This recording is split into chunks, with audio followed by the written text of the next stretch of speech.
इंसाफ के जो लाखों मेंबर्स हैं उनका बुनियादी आईनी हक, उनका बुनियादी कानूनी हक इलेक्शन एक्ट 2017 के मुताबिक और उनका पीटीआई के अपने आइन के मुताबिक वो बुनियादी हक सर्व किया गया कि वो इलेक्शन में हिस्सा ले सके और अपनी बातचीत पे पार्टी की क़यादत का इंतखाब कर सके। आज आखिरी हियरिंग की तमाम तफसीलात और जो सबूत थे पहले भी रखे गए थे, आज दोबारा उनका जिक्र भी हुआ। पाकिस्तान तहरीक इंसाफ से कोशिश की गई कि वो ये तासुर दे सके कि ये जो मेंबरान हैं जिन्होंने दरख्वास्तें की हैं ये चूँकि उनके बकौल मेंबर नहीं है इसलिए इनकी दरख्वास्त पे गौर नहीं करना चाहिए।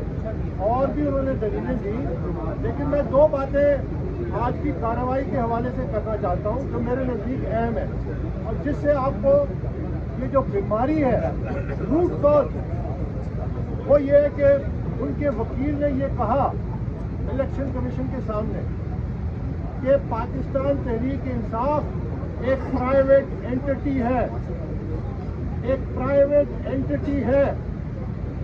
ये है वो असली वजह कि ये इसको चंद लोगों की प्राइवेट एंटिटी समझते हैं। पाकिस्तान तहरीक इंसाफ और बाकी सियासी जमातें ये प्राइवेट एंटिटी नहीं है, ये पब्लिक एंटिटी है। ये आइन और कानून के मुताबिक इलेक्शन कमीशन ऑफ पाकिस्तान में रजिस्टर्ड है। इन पे पाकिस्तान का आइन भी लागू होता है, इलेक्शन एक्ट भी लागू होता है और जो इलेक्शन कमीशन के कवानीन हैं कि वो सियासी जमातों को रेगुलेट करे वो भी लागू होते हैं। तो आज इन्होंने पहली दफा ये तस्लीम किया कि ये चंद लोगों का एक प्राइवेट एंटिटी है, जिसको मैं आप सबके सामने खुलेआम मुस्तरद भी करता हूँ और मैं ये कहता हूँ हम यही जंग लड़ रहे हैं कि ये जमात प्राइवेट एंटिटी नहीं है, ये प्राइवेट एंटरप्राइज नहीं है, ये चंद लोगों की मलकियत नहीं है।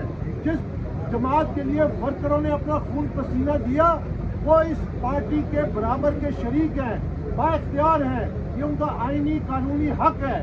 हम जो जंग लड़ रहे हैं वो पाकिस्तान तहरीक इंसाफ के वर्करों की जंग लड़ रहे हैं कि उनको सिर्फ जेलों में जाने के लिए या सड़कों पे मार खाने के लिए नहीं है कि एक टोला जो इसको प्राइवेट एंटिटी समझता है वो इक़्तिदार में आने के लिए इस्तेमाल करे।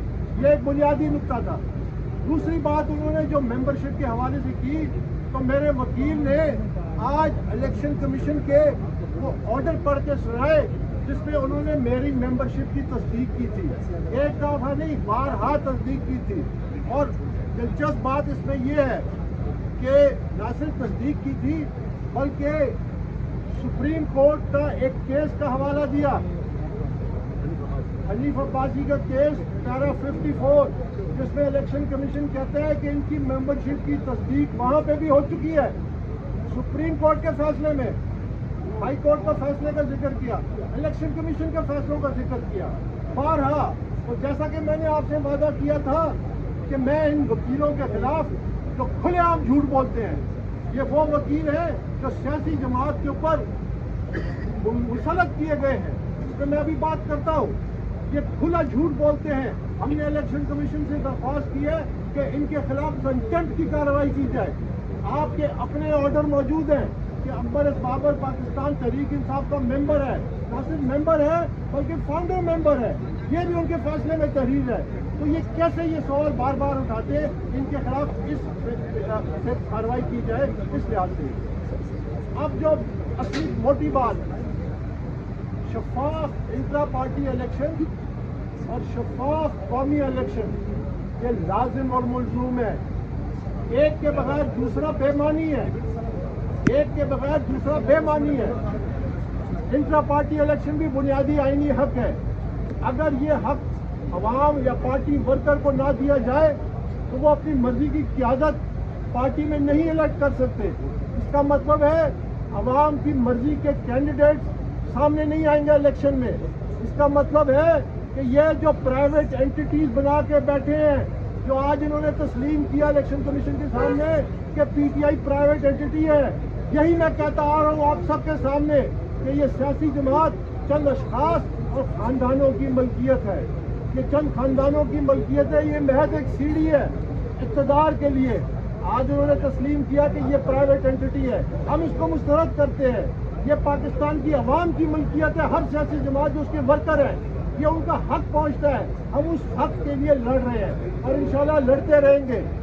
جو جب اپنے مقصد سے کٹی تو اس کو لوٹا گیا. اس کو لوٹا اے ٹی ایم سے لوٹا. اس کو لوٹا اجرتی سیاستدانوں نے. اس کو لوٹا اس پارٹی کے کنگلوں نے جو اب ارب پتی ہے. اب وکیلوں کی باری ہے. ایک وکیلوں کا ان پروفیشنل گروپ ہے جو پارٹی پہ قبضہ کرنے چاہ رہا ہے, جو آپس میں بندر بانٹ کر رہا ہے. میں حامد خان سے یہ کہتا ہوں, آپ پی ٹی آئی کے بانی ممبر ہیں. کہاں گیا آپ کا انصاف؟ کہاں گیا آپ کے اصول؟ کہاں گیا آپ کے وہ آئین اور اس کا تقدس؟ جب آپ کہتے تھے پہلے میرے ساتھ طلعت حسین کے پروگرام میں 15 جون 2022 کو آپ نے کہا تھا اکبر بابر میں جو یہ کہہ رہا ہے یہ صحیح ہے. یہی راستہ ہے کہ پارٹیوں کو ادارہ بنا جائے. یہی راستہ ہے ایک باصلاحیت قیادت آنے کا. تو آج کیا بدل گیا؟ آپ آج کیوں ورکروں کے حق اور حقوق پہ کھڑے کیوں نہیں ہو رہے ان کے ساتھ؟ کیونکہ آج وکلا ہے چند ایسے وکلا جن کا پی ٹی آئی سے دور دور تک کوئی تعلق نہیں تھا, جو ایک دوسری جماعت کے ٹریڈ مارک تھے, جو دوسری جماعتوں کے فیس تھے. آج ان کی باری ہے پاکستان تحریک انصاف پہ قبضہ کرنے کی. اور چونکہ وہ وکلا ہے اور وکلا ہے اس لیے آپ ان کو اس کے خلاف کھڑے نہیں ہو رہے. اور جو بنیادی حق ہے پی ٹی آئی کے ورکروں کا اس کو آپ درگزر کر رہے ہیں. یہ نہیں ہوگا, یہ نہیں ہوگا. اس کا مقابلہ کریں گے اور انشاءاللہ ہمیں پوری امید ہے کہ الیکشن کمیشن آف پاکستان کا جو فیصلہ ہے وہ حق اور انصاف کے مطابق ہوگا. ہم سمجھتے ہیں کہ پاکستان تحریک انصاف میں دوسری سیاسی جماعتوں کا جو سرپلس مٹیریل ہے اس کا ٹیک اوور ہو رہا ہے.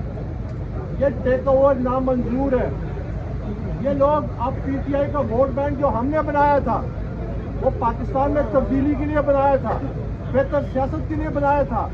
آج ان پارٹیوں کے لوگ ہمارے اوپر مسلط کیے جا رہے ہیں جن کی وجہ سے تحریک انصاف وجود میں آئی, جن کی سیاست کی وجہ سے پاکستان تحریک انصاف وجود میں آئی. آج ان کو ہم پہ مسلط کیا جا رہا ہے. ہم ان کو مسترد کرتے ہیں. میں ورکروں سے کہتا ہوں کہ آپ اپنے حق کے لیے کھڑے ہو جائیں اور ہمارا ساتھ دیں کہ یہ ناانصافی ہم برداشت نہیں کریں گے. لائیو ٹی وی ڈیبیٹ میرے ساتھ کریں. میں آپ کے سامنے بیٹھوں گا. آپ لوگ بڑے نامور وکیل ہیں, آپ صبح شام دلائل دیتے ہیں. میں وکیل نہیں ہوں. میں آپ کا مقابلہ کروں گا اور میں فیصلہ چھوڑتا ہوں عوام پہ. میں عوامی عدالت چاہتا ہوں کہ آپ عوامی عدالت لگائیں اور اس میں فیصلہ کریں کہ جو ہم نے ثبوت یہاں دیے ہیں, جو ورکروں کے حقوق کو سلب کیا گیا ہے, اس کے لیے کیا میں سچا ہوں یا یہ جو دلیل دیتے ہیں کہ یہی طریقہ پیپلز پارٹی میں ہوتا ہے, یہی طریقہ مسلم لیگ نواز میں ہوتا ہے. تو کیا آج ہمارے رول ماڈل یہ جماعتیں بن گئی ہیں؟ میں ان کو لائیو ڈیبیٹ کا چیلنج کر رہا ہوں. اور آخر میں صرف یہ کہنا چاہتا ہوں, اور یہ بڑا اہم ہے, ہمارا المیہ ایسی قیادت جو اقتدار کے لیے, جو اپنی نفس اور اپنی خواہشات کی غلام ہو, وہ قوم کو کیا آزادی دے گی. بہت شکریہ. سر یہ بتا کاغذات نامزدگی کے حوالے سے تو آپ اس طرح سے کہہ سکتے ہیں کہ مجھے کاغذات نامزدگی نہیں ملے, اور باقی درخواست گزاروں کے بارے میں انہوں نے کہا ہے کہ انہوں نے تو ممبرشپ کارڈ یا اپنا وفات درخواست نہیں لگائی ہوئی کہ یہ پارٹی کے ممبر بھی تھے. تو سر آپ کیا آپ کو سمجھ آ رہی ہے کہ اس کیس کا کتنی شان؟ دیکھیے, میں آپ کا جو سوال ہے وہ ایسا ہے کہ آپ نے اپنے طور پہ آپ نے یہ کہہ دیا کہ جی ان کی دلائل میں بڑا بدل کر رہا ہے. خالی یہ فیصلہ الیکشن کمیشن کو کرنا ہے, نہ آپ نے کرنا ہے نہ میں نے کرنا ہے. اور دوسری بات, غبارہ جو ہوتا ہے وہ بھی بڑا وزنی کبھی کبھی لگتا ہے لیکن ہوا میں اڑ جاتا ہے. میں نے جب یہ درخواست دی اور پہلی جو ہیئرنگ ہوئی جس پہ معزز چیف الیکشن کمشنر صاحب نے کہا, جو ہم نے ثبوت دیا, ہم نے ویڈیو دیا, ہم نے ویڈیو ایویڈنس